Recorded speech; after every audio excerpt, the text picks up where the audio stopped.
on va sur l'Himalaya à 4600 mètres.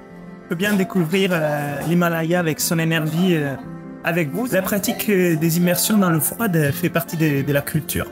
Et donc je trouve que c'est vraiment sympa de pouvoir se dire qu'on va rentrer dans la culture et dans des traditions anciennes par les pratiques que nous faisons. Donc trouver dans ces pratiques non seulement du bien-être, mais aussi quelque chose peut-être qui nous amène à découvrir une autre façon de voir le monde, de les vivre et aussi de nous-mêmes. Je vis au Népal depuis une douzaine d'années.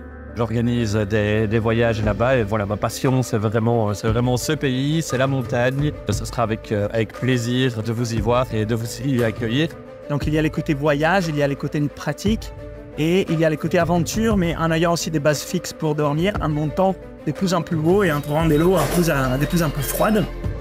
Bien sûr, la respiration fera partie des voyages, les yogas, et aussi, on va rencontrer des moines, c'est ça qui est vraiment sympa. De la tradition plutôt himalayenne, donc des sadhus, tu nous disais aussi des pratiquants.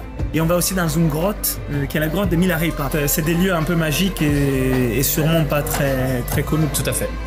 Une région qui est encore très riche en spiritualité. On est à la frontière avec le Tibet. On va avoir l'occasion d'aller visiter des monastères. L'un des gros avantages de la montagne au Népal, c'est que c'est une montagne qui est encore fort habitée. Donc on part à la rencontre également des habitants, de la culture qui se pratique. Et puis bien sûr, vous avez tous les détails avec les photos, les programmes, etc. dans la description du stage. Et là, on termine notre repas népalais. Et puis on se retrouve directement au Népal. Namasté. Ciao.